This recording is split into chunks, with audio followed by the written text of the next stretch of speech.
ಸ್ನೇಹಿತರೆ ನಮಸ್ಕಾರ. ಹೇಗಿದ್ದೀರಾ ಎಲ್ಲರೂ? ಯಾರಾದರೂ ಮೊದಲನೇ ಬಾರಿ ನಮ್ಮ ಚಾನಲ್ ನೋಡ್ತಿದ್ರೆ ಈಗಲೇ ಸಬ್ಸ್ಕ್ರೈಬ್ ಮಾಡ್ಕೊಳ್ಳಿ, ಹಾಗೆ ಪಕ್ಕದಲ್ಲಿ ಕಾಣುವಂತಹ ಬೆಲ್ ಐಕಾನ್ ಒತ್ತಿ ಅಂತ ಹೇಳ್ತಾ, ಸ್ನೇಹಿತರೆ ಈ ಸುದ್ದಿಯಲ್ಲಿ ನಾನು ಅತಿ ಮುಖ್ಯವಾದ ಸಂದೇಶ ಕೊಡೋಕ್ಕೆ ಇಷ್ಟಪಡ್ತೀನಿ.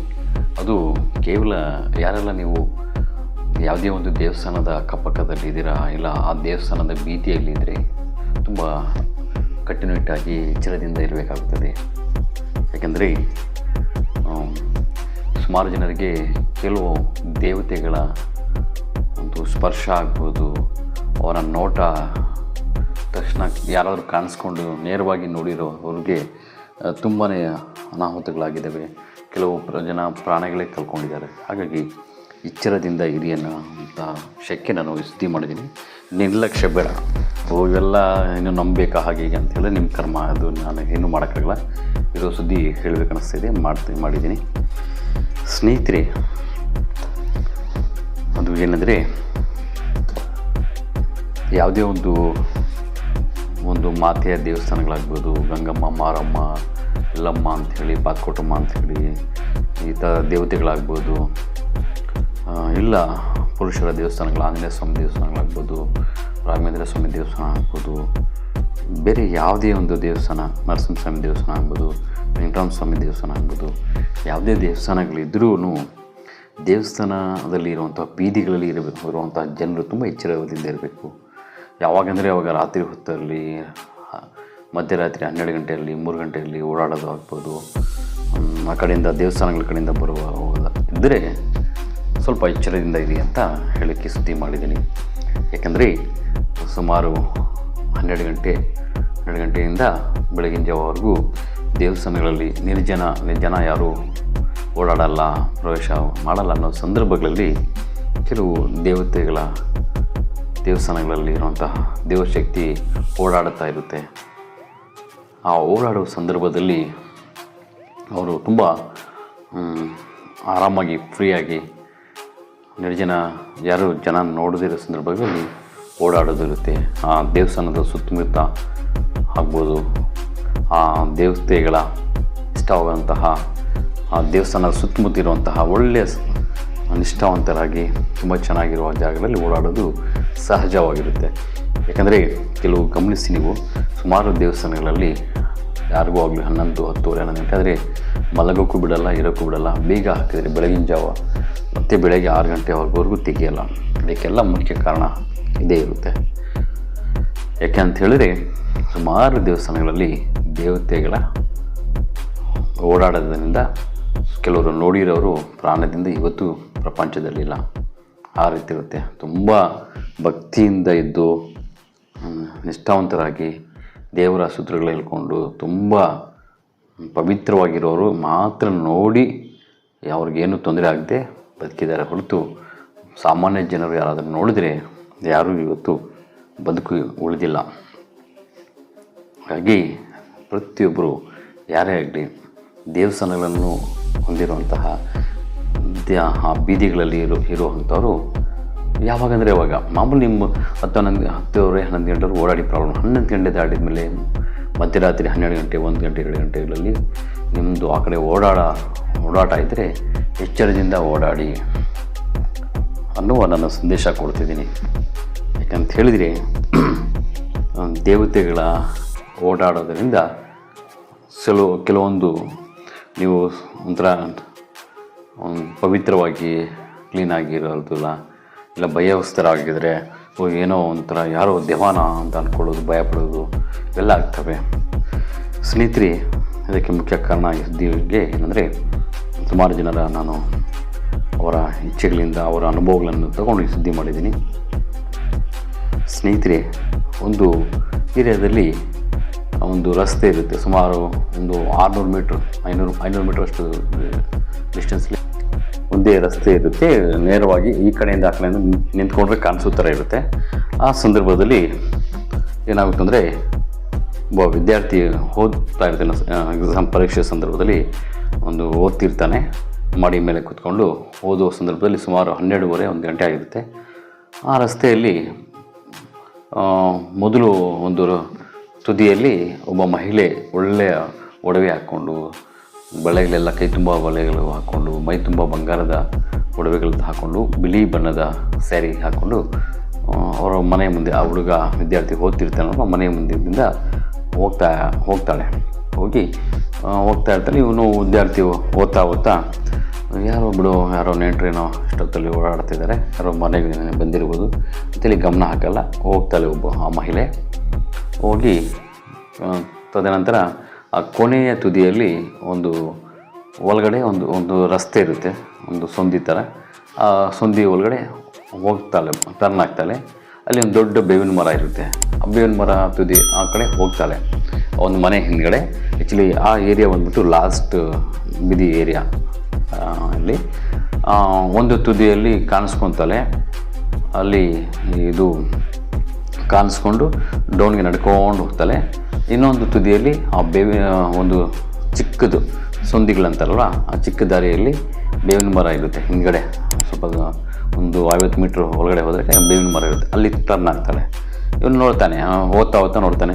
ಏನೋ ಒಂದು ಮ್ಯಾಥಮೆಟಿಕ್ಸು, ಒಂದು ಸೈನ್ಸ್ ಕೊಡ್ತಿಟ್ಟ ಇಸ್ಕೊಲ್ ಪ್ಲಸ್ ಕಾಸ್ ಕೊಡ್ತಿಟ್ಟ ಇಸ್ಕೊಲ್ 1 ಸೈನ್ಸ್ ಕೊಡ್ತಿಟ್ಟ 1 ಮೈನಸ್ ಕಾಸ್ ಕೊಡ್ತಿಟ್ಟ, ಈ ಥರ ಏನೋ ಸೈನ್ಸ್ ಮ್ಯಾಥ್ಸು ಏನೋ ಎಕ್ಸಾಮ್ಸ್ ಟೈಮಲ್ಲಿ ಗಟ್ ಮಾಡೋದು, ಓದೋದು.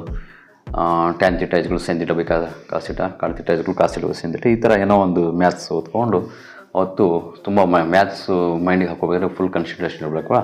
ಎಕ್ಸಾಮ್ಸ್ ಟೈಮಲ್ಲಿ ಓದ್ತಿರ್ತಾನೆ, ತುಂಬ ಧೈರ್ಯವಂತರಾಗಿರ್ತಾನೆ. ಹೋಗ್ತಾಳೆ ಆ ಮಹಿಳೆ. ತದನಂತರ ಮತ್ತೆ ಓದ್ತಾ ಮತ್ತೆ ಹಂಗೆ ನಾನು ಆ್ಯಕ್ಚುಲಿ ಮಾಡಿ ಮೇಲೆ ಓದ್ತಿರ್ತಾನೆ. ಮಾಡಿ ಮೇಲೆ ಸಬ್ಜದಲ್ಲಿ ಓದ್ತಿರ್ತಾನೆ. ಅವ್ರ ಮನೆಯಲ್ಲೆಲ್ಲ ಮಲಗಿರ್ತಾರೆ, ಬೀದಿಯಲ್ಲಿ ಯಾರು ಇರೋಲ್ಲ, ತುಂಬ ನಿಶಬ್ದವಾಗಿ ನಿಸೆಂಟಾಗಿರುತ್ತೆ. ಹಾಗಾಗಿ ಬೇಸಿಗೆಗಾಲ ಬೇರೆ. ಮತ್ತು ನಾನು ಕೆಳಗಡೆ ನೋಡ್ತಾನೆ, ಓದ್ತಾ ನೋಡಿದಾಗ ರಸ್ತೆ ಕಾಣಿಸ್ತಾ ಇರುತ್ತೆ. ಇವ್ನು ಮಾಡಿ ಮೇಲೆ ಇರ್ತಾನಲ್ವ, ಆ ಮಹಿಳೆ ಮತ್ತೆ ಹೋಗ್ತಾ ಇರ್ತಾಳೆ ನಡ್ಕೊಂಡು. ಯಾರಿಗೂ ಎಲ್ಲಿ ಆ ಕಡೆ ಈ ಕಡೆ ನೋಡೋಲ್ಲ, ಸ್ಟ್ರೈಟಾಗಿ ಒಂದು ಬೊಮ್ಮೆ ಥರ ಹೋಗ್ತಾ ಇರ್ತಾಳೆ. ಆದರೆ ಮೈ ತುಂಬ ಬಂಗಾರದ ಒಡವೆಗಳು ಹಾಕ್ಕೊಂಡು, ಕೈ ತುಂಬ ಬಳೆಗಳು, ಬಿಳಿ ಸ್ಯಾರಿ ಹಾಕ್ಕೊಂಡು ಹೋಗ್ತಾ ಇರ್ತಾಳೆ. ಮತ್ತೆ 2ನೇ ಸಲ ಹೋಗ್ತಾಳೆ. ಮತ್ತೆ ನೋಡ್ತಾನೆ, ಓದ್ತಾ tan theta is equal to sine theta by cos theta, ಈ ಥರ ಏನೋ ಹೇಳ್ಕೊಂಡು ಓದ್ತಿರ್ತಾನೆ. ಮಹಿಳೆ ಮತ್ತೆ ಎಲ್ಲಿ ಹೋಗ್ತಾಳೆ ಅಂತ ನೋಡ್ತಾನೆ. ಮತ್ತೆ ಹೋಗ್ತಾನೆ. ತುದಿಯಲ್ಲಿ ನೋಡಿದಾಗ ತುದಿಯಲ್ಲಿ ಒಂದು ಮನೆ ಇರುತ್ತೆ. ಮನೆ ಪಕ್ಕದಲ್ಲಿ ಸಂದಿಗೆ ತುದಿ ಮನೆ ಬಂದುಬಿಟ್ಟು ಒಂದು ಸುಂಕಪ್ಪ ಮನೆ ಅಂತ ಇರುತ್ತೆ. ಆ ಪಕ್ಕದಲ್ಲಿ ಸಂದಿಯಲ್ಲಿ ಟರ್ನ್ ಆಗ್ತಾಳೆ. ಸರಿ ಅಂತ ಓದ್ತಾ ನೋಡ್ತಿರ್ತೇನೆ. ಮತ್ತು 3ನೇ ಸಲಿನೂ ಹೋಗ್ತಾನೆ, 4ನೇ ಸಲಿನೂ ಹಿಂಗೆ ನೋಡ್ತಾನೆ. ಆವಾಗ ಒಂದ್ಸಲಿ ಒಂದು ಶಾಕು, ಏನಿದು ಈ ಮಹಿಳೆ ಯಾರು ಹಿಂಗೆ ಓಡಾಡ್ತಾ ಇದೆಯಲ್ಲ, ಯಾರು ಬೇರೆಯವರು ಒಬ್ಬರು ಕಾಣಿಸಿಲ್ಲ ಅಂತೇಳಿ ಒಂಥರ ಓದೋದನ್ನು ನಿಲ್ಲಿಸ್ಬಿಟ್ಟು ಏನು ಮಾಡ್ತಾನೆ, ಬುಕ್ ಸೈಡಿಗೆ ಇಟ್ಟು ನೋಡ್ತಾನೆ. ಏನಿವರು, ಯಾರು ಇವರು, ನಮ್ಮ ಏರಿಯಾದವರೇ ಅಲ್ಲಲ್ವ ಅಂಥೇಳಿ ಕಣ್ಣು ತೆಗೆದು ಇದಾಗಿ ಗಮನ ಪೂರ್ತಿ ಆ ಮಹಿಳೆ ಮೇಲೆ ಹಾಕಿ ನೋಡಿದಾಗ ಆ ಮಹಿಳೆ ಹೋಗ್ತಾಳೆ. ಫಸ್ಟ್ ಎಡ್ಜಲ್ಲಿ ಕಾಣಿಸ್ಕೊತಾಳೆ. ಮತ್ತು ಮುಂದೆ ಹೋಗ್ಕೊಂಡು ಸುಮಾರು 20-30 ಮನೆ ದಾಟಿದ ಮೇಲೆ ಇನ್ನೊಂದು ತುದಿ ಬರೋದಲ್ಲ, ಆ ತುದಿ ಸುಂಕಪ್ಪ ಮನೆ ಪಕ್ಕದಲ್ಲಿ ಒಂದು ಸಂದಿಯಲ್ಲಿ ಟರ್ನ್ ಆಗ್ತಾಳೆ. ಟರ್ನ್ ಆದ ತಕ್ಷಣ ಅಂದರೆ ಅಲ್ಲಿ ಬೇವಿನ ಮರ ಇರುತ್ತೆ ಹಿಂದ್ಗಡೆ. ಅಲ್ಲಿ ಹೋಗೋದು ಮಾತ್ರ ನೋಡ್ದ. ಯಾರು ಇವರು, ಅಲ್ಲಿ ಯಾರು ಇಲ್ಲಲ್ವಾ, ಸುಂಕಪ್ಪ ಮನೆಗೂ ಹೋಗಲ್ಲ, ಸುಂಕಪ್ಪ ಮನೆ ಸಂದಿಯಲ್ಲಿ ಹೋಗ್ತಾಳಲ್ವ, ಯಾರಪ್ಪ ಇದು ಅಂಥೇಳಿ ಮತ್ತೆ ಸಡನ್ಲಿ ಏನು ಮಾಡ್ತಾನೆ, ನೋಡೋಣ ಈ ಸರಿ ಬರಲಿ, ನಾನು ಹಿಂದ್ಗಡೆಯಿಂದ ಹೋಗ್ತೀನಿ, ಅಲ್ಲಿ ಯಾರೋ ಏನೋ ನಡೆಯುತ್ತಿದೆ, ಯಾರೋ ಜನ ಇದ್ದಾರೆ ಅಂತ ನೋಡೋಣ ಅಂತ ಅಂದ್ಕೊಂಡ ತಕ್ಷಣ ಈ ಲೆಫ್ಟ್ ತುದಿಯಲ್ಲಿ ಒಳಗಡೆ ಹೋಗ್ತಾರಲ್ವ ಸುಂಕಪ್ಪ ತುದಿಯಲ್ಲಿ, ಅಲ್ಲಿ ಟರ್ನ್ ಆಗಿದ್ದು ಒಳಗಡೆ ಒಂದು ಸೆಕೆಂಡ್ಗೆ ಮತ್ತೆ ಮೇಲ್ಗಡೆ ತುದಿಯಲ್ಲಿ ಮತ್ತೆ ಕಾಣಿಸ್ಕೊತಾಳೆ, ಪ್ರತ್ಯಕ್ಷ ಆಗ್ತಾಳೆ. ಮತ್ತೆ ನಡ್ಕೊಂಡ್ಬಿಡ್ತಾಳೆ.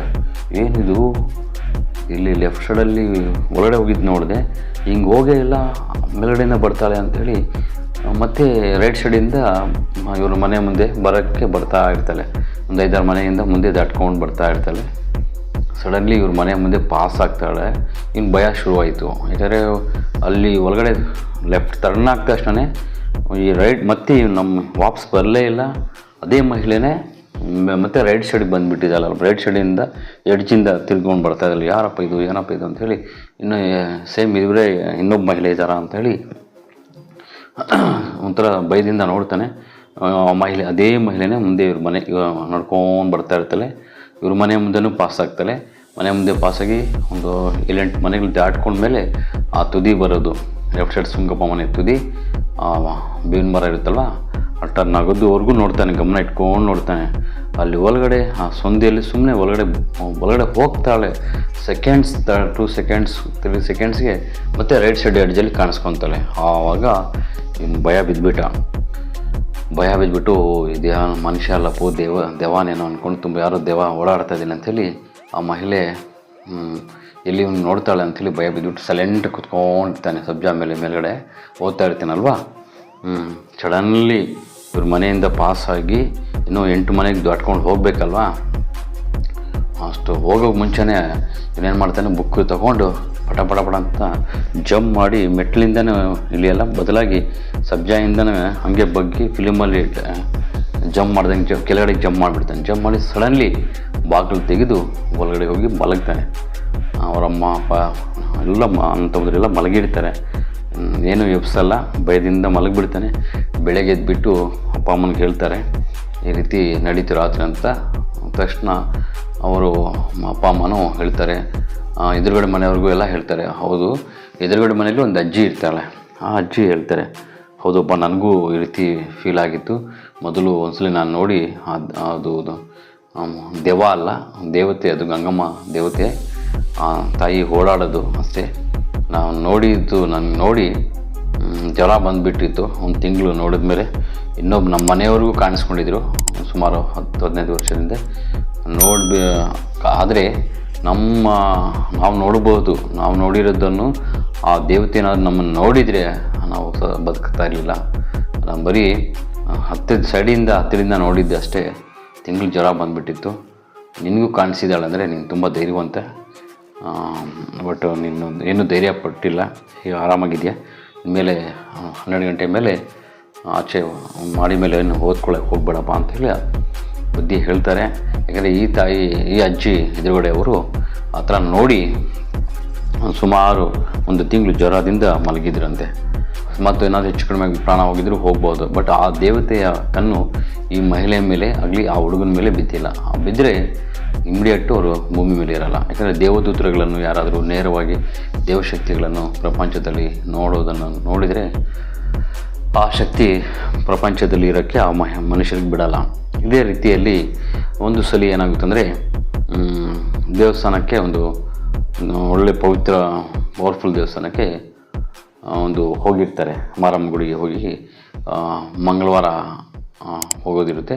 ಅವ್ರಿಗೇನೋ ಸಮಸ್ಯೆ ಇರೋದ್ರಿಂದ ನಿದ್ದೆ ಮಾಡಬೇಕಾಗುತ್ತೆ ಅಂಥೇಳಿ ಆ ನಿದ್ದೆ ಮಾಡೋರಿಗೆ ದೇವಸ್ಥಾನದಿಂದ ಒಂದು 50-60-100 ಮೀಟ್ರ್ ಡಿಸ್ಟೆನ್ಸಲ್ಲಿ ರೂಮ್ಸ್ ಮಾಡಿರ್ತಾರೆ. ಕಟ್ಟಿರ್ತಾರೆ. ಅಲ್ಲಿ ಇರಬೇಕು, ನೀವು ದೇವಸ್ಥಾನದಲ್ಲಿ ಮಲಗಬಾರ್ದು ಅಂಥೇಳಿ ಆ ದೇವಸ್ಥಾನದ ಪುರೋಹಿತರು ಎಲ್ಲರಿಗೂ ಹೇಳಿಬಿಡ್ತಾರೆ. ಸರಿ ಅಂತೆಲ್ಲ ಮಲಗಿರ್ತಾರೆ. ಮಲಗಿ ಏನು ಮಾಡ್ತಾರೆ ಅಂದರೆ ದೇವಸ್ಥಾನ ಪುರೋಹಿತರು ಸಂಜೆ ಒಂದು 6:15 ಬೀಗ ಹಾಕ್ಕೊಂಡು ಹೋಗ್ಬಿಡ್ತಾರೆ. ಬೀಗ ಹಾಕ್ಕೊಂಡು ಬೆಳಗ್ಗೆವರೆಗೂ ಇಲ್ಲಿ ಕಾಂಪೌಂಡ್ ಬೀಗ ಹಾಕ್ಬಿಡ್ತಾರೆ. ಕಾಂಪೌಂಡ್ ಬೀಗ ಹಾಕಿರಲ್ಲ, ಮಾಮೂಲಿ ದೇವಸ್ಥಾನಕ್ಕೆ ಬೀಗ ಹಾಕ್ಬಿಟ್ಟಿರ್ತಾರೆ. ಇವರು ಯಾರೋ ತುಂಬ ದೂರದಿಂದ ಬಂದು ದೇವಸ್ಥಾನಕ್ಕೆ ಬಂದಿರ್ತಾರೆ. ಅಲ್ಲಿ ಮಲಗೋಕ್ಕೆ ರೂಮ್ಸ್ ಕೊಟ್ಟಿರ್ತಾರಲ್ಲ, ಒಂದು 100 ಮೀಟ್ರ್ ಡಿಸ್ಟೆನ್ಸಲ್ಲಿ. ಅಲ್ಲಿ ಮಲ್ಕೊಂಡು ಆರಾಮಾಗಿರ್ತಾರೆ. ಅದೂ ಆ ಸಂದರ್ಭದಲ್ಲಿ ಬೇಸಿಗೆಗಳೇ ಸುಮಾರು ಒಂದು 1-1:30-2 ಗಂಟೆ ಆದಾಗ ಹೊಸ ಜಾಗದಲ್ಲಿ ಯಾರಿಗೂ ನಿದ್ದೆ ಬಂದಿಲ್ಲ. ಗಂಡ ಹೆಂಡತಿ ಇಬ್ಬರು ಎದ್ಬಿಟ್ಟು ಏನು ಮಾಡ್ತಾರೆ, ಮಾತಾಡಿಸ್ಕೊಂಡು ಗಂಡ ಹೆಂಡತಿ ಅತ್ತೆ ಮಾವ ಎಲ್ಲ ಬಂದಿರ್ತಾರೆ ಆ ದೇವಸ್ಥಾನಕ್ಕೆ. ಸುಮಾರು ಒಂದು 7-8 ಜನ ಹೋಗಿರ್ತಾರೆ ಕಾರ್ ಮಾಡಿಕೊಂಡು. ಇವ್ರು ನಿದ್ದೆ ಬಂದಿಲ್ಲ ಅಂಥೇಳಿ ಏನು ಮಾಡ್ತಾರೆ, ಆ ಕಡೆ ಈ ಕಡೆ ಓಡಾಡಿಕೊಂಡು ಬಾ ಹೋಗಲಿ ಬಾ ದೇವಸ್ಥಾನ ಮುಂದೆ ಸ್ವಲ್ಪ ಅಲ್ಲಿ ಕುತ್ಕೊಳ್ಳೋಕೆ ಚೆನ್ನಾಗಿದೆ ಅಲ್ವಾ, ಸ್ವಲ್ಪ ಹೊತ್ತು ಕುತ್ಕೊಂಡು ಬರೋಣ ಬಾ, ನಿದ್ದೆ ಬರ್ತಿಲ್ಲ ಶೆಕೆಗೆ ಅಂಥೇಳಿ ಏನು ಮಾಡ್ತಾರೆ, ಹಾಗೆ ಹೋಗೋಣ ಅಂಥೇಳಿ ಬೇರೆ ಕಡೆ ಹೋಗಿರ್ತಾರೆ ಅವರು. ಸ್ಟ್ರೈಟಾಗಿ ರಸ್ತೆ ಇರುತ್ತೆ, ಹೋಗಿ ಬಂದು ಬೇರೆ ಎಲ್ಲಿ ಯಾಕೆ ದೇವಸ್ಥಾನ ಮುಂದೆ ಕುತ್ಕೊಳ್ಳೋ ಅಂತ ಹೋಗೋಣ ಅಂದ್ಕೊಳ್ತಾ ಇರ್ತಾರೆ. ಅಷ್ಟೊತ್ತಿಗೆ ಇವರು ಇನ್ನೊಂದು 50-60 ಮೀಟ್ರ್ ಡಿಸ್ಟೆನ್ಸಲ್ಲೇ ನೋಡ್ತಾರೆ. ಏನಾಗುತ್ತಂದರೆ ದೇವತೆ ತುಂಬ ಪವರ್ಫುಲ್ಲಾಗಿ ದೇವತೆ ಮಾರಮ್ಮ ದೇವತೆ ತುಂಬ ವೇಗವಾಗಿ ದೇವಸ್ಥಾನ ಸುತ್ತ ಓಡಾಡ್ತಾ ಇರ್ತಾಳೆ. ತುಂಬ ಪವರ್ಫುಲ್. ಇವ್ರಿಗೆ ಹೆಂಗೆ ಕನ್ಫರ್ಮ್ ಆಗುತ್ತಂದರೆ ದೇವತೆನೇ ಅಂಥೇಳಿ ಆ ನಡತೆಯಲ್ಲಿ ಮತ್ತು ಒಂಥರ ಪವರ್ಫುಲ್ಲಾಗಿ ಮನುಷ್ಯರು ನಡೆಯೋದಕ್ಕೆ ದೇವತೆಗಳು ನಡೆಯೋದಕ್ಕೆ ತುಂಬ ಇದು ಇದೆ ಅಲ್ವಾ. ನಡೀತಾ ಇದ್ದರೆ ಮನೆ ಆಕೆ ಕಣ್ಣುಗಳಿಂದನೇ ಆ ನಡತೆಯಲ್ಲೇ ಮುಂದೆ ಆ ದಾರಿಯೆಲ್ಲ ಬೆಳಕು ಥರ ಕಾಣಿಸ್ತಾ ಇರುತ್ತೆ. ಆ ದೇವತೆ ಹೋಗ್ತಾ ಸಂದರ್ಭದಲ್ಲಿ ದಾರಿ ಒಂದು ಬೆಳಕಿಂದ ಅದೇ ಓಪನ್ ಆಗ್ತಾ ಇರುತ್ತೆ. ಹಾಗೆ ಆ ದಾರಿ ದೊಡ್ಡ ದೇವಸ್ಥಾನ, ಅದು ಮಾರಮ್ಮ ದೇವಸ್ಥಾನ. ಹಾಗಾಗಿ ರೌಂಡ್ಸ್ ಆಗ್ತಾ ಇರ್ತಾರೆ ಇವರು. ದೂರದಿಂದ ಕೇವಲ ಒಂದು 60-20 ಮೀಟರ್ ಡಿಸ್ಟೆನ್ಸಿಂದ ನೋಡ್ತಾರೆ ಇವರು. ನೋಡಿಬಿಟ್ಟು ಆ ದೇವತೆಯ ಕಣ್ಣು, ಆ ದೇವತೆಯ ನಡತೆ ನೋಡಿ ಸಡನ್ಲಿ ಭಯಪಟ್ಟುಬಿಟ್ಟಿದ್ದಾರೆ. ಇಬ್ಬರು ಗಂಡ ಹೆಂಡತಿ ಇಬ್ಬರು ಭಯಪಟ್ಟುಬಿಟ್ಟು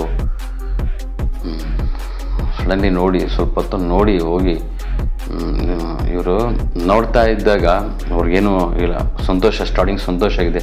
ಬರ್ತಾ ಬರ್ತಾ ಆಕೆ ಹೆಜ್ಜೆಗಳು, ಆಕೆ ನಡತೆ, ಆಕೆ ಕಣ್ಣುಗಳು ಎಲ್ಲ ನೋಡ್ತಾ ಇವ್ರಿಗೆ ಭಯ ಜಾಸ್ತಿ ಆಗಿಬಿಟ್ಟು ಆಕೆ ಏನೋ ಒಂದು ಕೋಪ ತೋರಿಸುತ್ತಾರೆ. ನಾನು ನೋಡಿದ್ರು ಡೈರೆಕ್ಟಾಗಿ ಅನ್ನೋ ರೀತಿಯಲ್ಲಿ ಕೋಪ ಬರ್ತಾ ಇವ್ರಿಗೆ ಭಯ ಶುರು ಆಗುತ್ತೆ.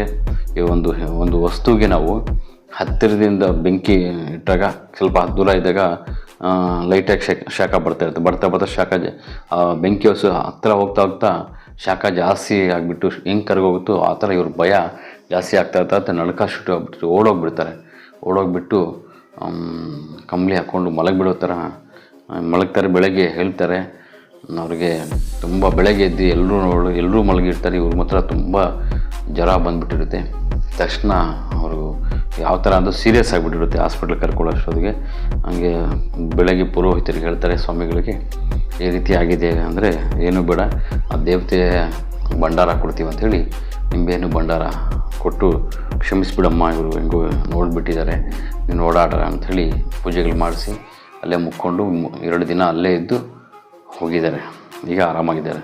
ಸ್ನೇಹಿತರೆ, ಹೀಗೆ ರಾತ್ರಿ ಹೊತ್ತು ನೀವು ಯಾರಾದರೂ ದೇವಸ್ಥಾನಗಳಿಗೆ ಹೋದಾಗ ಏನು ನಡೆಯುತ್ತೋ ನೋಡೋಣ ಅನ್ನೋ ರೀತಿ ಅವರು ಪರೀಕ್ಷೆ ಮಾಡೋಕ್ಕೆ ಹೋಗ್ಬಿಡಿ. ಪರೀಕ್ಷೆಗೆ ಮಾಡೋಕ್ಕೆ ಹೋದರೆ ಜೀವಗಳು ಕಳ್ಕೊತೀರ. ಅಷ್ಟೇ ಅಲ್ಲ, ಬೀದಿಗಳಲ್ಲಿ, ದೇವಸ್ಥಾನಗಳಿರೋ ಬೀದಿಗಳಲ್ಲಿ ಯಾರೇ ಇರಲಿ ಎಚ್ಚರದಿಂದ ಇರಿ ಅಂತ ಈ ಸುದ್ದಿಯ ಸಂದೇಶ ಆಗಿರುತ್ತೆ. ಯಾರೇ ಆಗಲಿ ನಿರ್ಲಕ್ಷ್ಯ ಬೇಡ, ಎಚ್ಚರವಾಗಿರಿ, ಭಯನೂ ಬೇಡ ಅಂತ. ಭಯ ಇರಬೇಕು. ಮತ್ತು ಅಯ್ಯೋ ನಮ್ಮ ಮನೆ ಇಲ್ಲೇ ದೇವಸ್ಥಾನದ ರೋಡಲ್ಲಿ ಇದೆ ಅಂಥೇಳಿ ಭಯ ಪಡೋದಲ್ಲ. ಆ ರೀತಿ ಭಯಪಡ, ನೀನೇನು ತಪ್ಪು ಮಾಡಿದ್ರೆ ಇನ್ನು ದೇವಸ್ಥಾನಗಳಿರೋ ಜಾಗದಲ್ಲಿದ್ದು ಅದೃಷ್ಟ ಅನ್ಕೋಬೇಕು. ಆದರೆ ಒಂಥರ ಪವಿತ್ರವಾಗಿರಬೇಕು. ಯಾವಾಗದಂದರೆ ಅವಾಗ ಓಡಾಡೋದು, ಕೆಟ್ಟದಾಗಿ ನೋಡೋದು, ಕೆಟ್ಟದಾಗಿ ನಡ್ಕೊಳ್ಳೋದು ಇದ್ದರೆ ಆ ದೇವತೆಗಳು ಶಾಪ ನಿಮಗೆ ಮುಟ್ಟುತ್ತೆ ಅಂತ ಹೇಳ್ತಾ ಈ ಸುದ್ದಿ ನಿಮ್ಮ ಎಲ್ಲ ಸ್ನೇಹಿತರು, ಬಂಧುಗಳೆಲ್ಲ ಶೇರ್ ಮಾಡಿ. ಹಾಗೆ ನಿಮ್ಮ ಕಡೆಯಿಂದ ಬೇಕಾಗಿರೋ ಒಂದೇ ಒಂದು ಲೈಕ್ ಮಾಡಿ ಅಂತ ಹೇಳ್ತಾ ನಮಸ್ಕಾರ, ಧನ್ಯವಾದಗಳು ವಿಡಿಯೋ ನೋಡಿದ್ದಕ್ಕೆ.